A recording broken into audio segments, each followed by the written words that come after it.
बहुत सारे क्वेरीज आ रही है बच्चों की कि मैम जो है आप इकट्ठे स्प्लिट अप में दिखाएं, किसी बच्चे का एग्जाम्पल देके समझाएं। तो आज बच्चा मैं खुद बन जाती हूँ। मैं संगीता हूँ और अपनी 12th की मैं रिजल्ट बनाने जा रही हूँ। तो चलिए कैसे रिजल्ट बनता है देखें। संगीता के सब्जेक्ट्स हैं 12th में। मैं साइंस की बच्ची हूँ, तो मेरा पहला सब्जेक्ट है फिज़िक्स, दूसरा है मेरी केमिस्ट्री, तीसरा सब्जेक्ट है मेरे पास बायोलॉजी, और उसके बाद मेरे पास है हिंदी, इंग्लिश, और मैंने टूरिज़्म भी ले लिया। ये मेरा एडिशनल सब्जेक्ट है टूरिज़्म।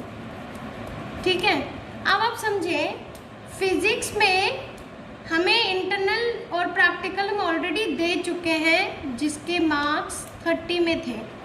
तो हमें इसका जो थ्योरी निकालना है वो हमें 70 में निकालना है। 70 में केमिस्ट्री भी 70 में निकलेगी, बायोलॉजी भी 70 में निकलेगी, लेकिन हिंदी और इंग्लिश 80 में निकलेगी। 80 हिंदी और इंग्लिश मेरी 80 में निकलेगी, क्योंकि इसका जो इंटरनल असेसमेंट है वो थी 20।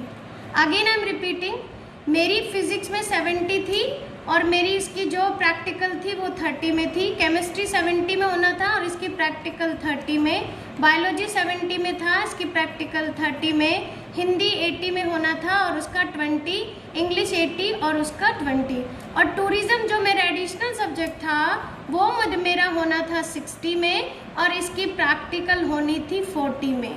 जो आप मिस्टेक कर रहे हो वो मिस्टेक ये है कि आप सारे को 80 में से निकाल रहे हो और फिर उसका बेस्ट 3 लेकर के कर रहे हो। अगर आपने 70 का करना है तो तीनों बेस्ट सब्जेक्ट्स आप जोड़िए, जोड़ने के बाद जो भी आएगा उसको आउट ऑफ 70 में कन्वर्ट कीजिए, जैसे कि आप इस टेबल में देख पा रहे हो।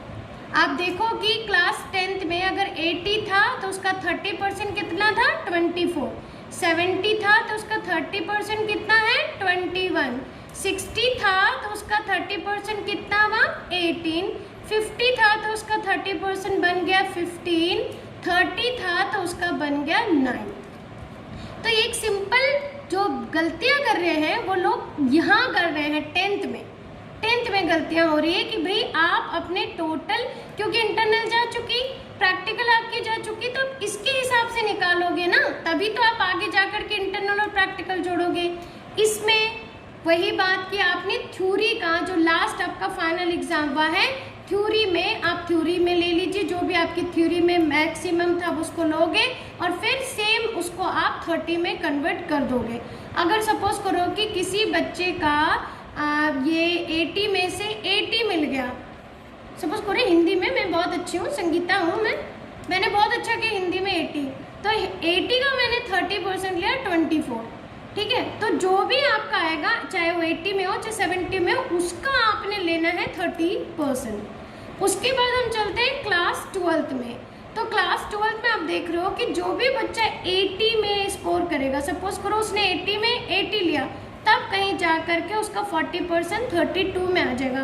These all are the basic calculation.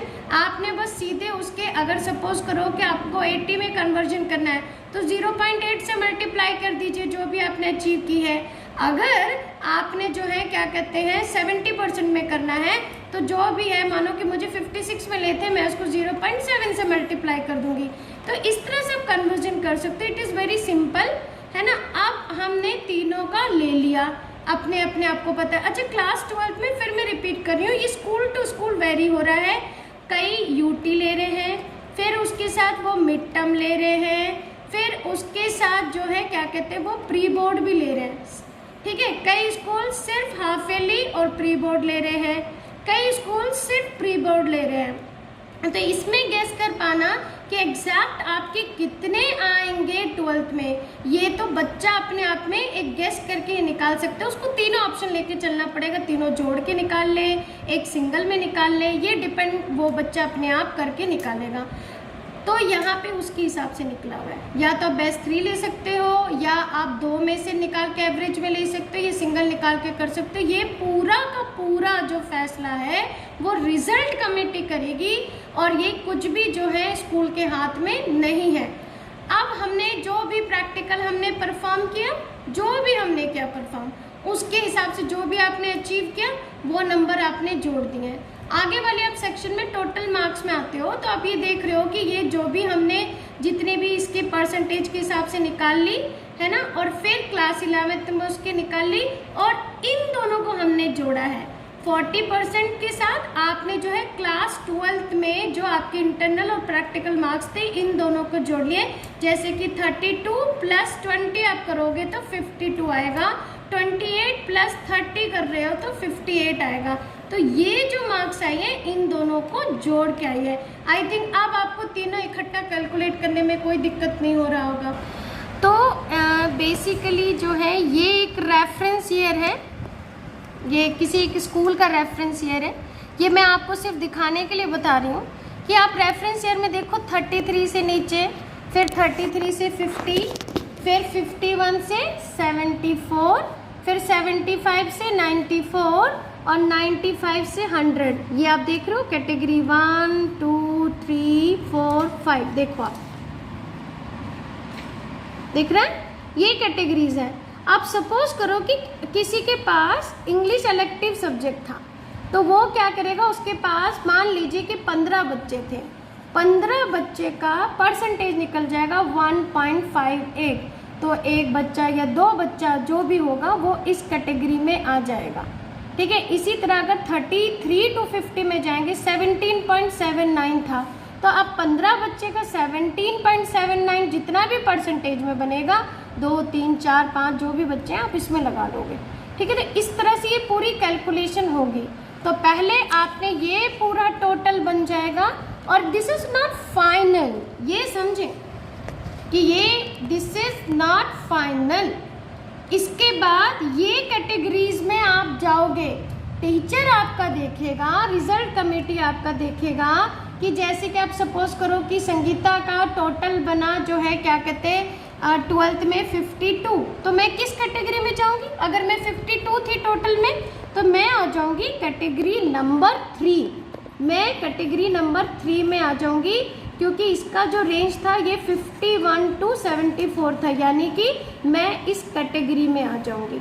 ठीक है, अगर किसी बच्चे का 70 था तो वो बच्चा किस रेंज में जाएगा? वो भी कैटेगरी नंबर 3 में आएगा, क्योंकि इसकी लास्ट हद 74 थी।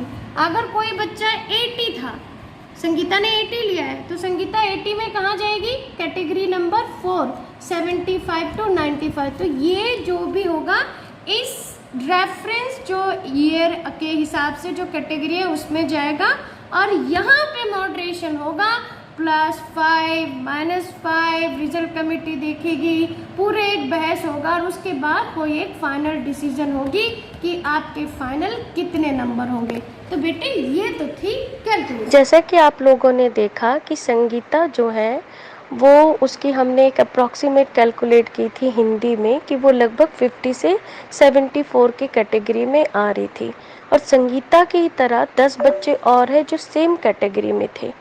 तो अब देखना ये होगा कि जैसे हम बार बार ये बात करें, जो कैटेगरीज है रेफरेंस ईयर में फिक्स है कि आप इस कैटेगरी में इतना ही बच्चा ले सकते हो। लेट्स सपोज कि उस कैटेगरी में जिसकी हम बात कर रहे हैं 50 से लेके 74 में, उस कैटेगरी में हम जो ले सकते हैं सिर्फ 5 बच्चे को, और क्लास में जो है संगीता के अलावा और 10 बच्चे उसमें थे, यानी कि टोटल 11 बच्चे थे।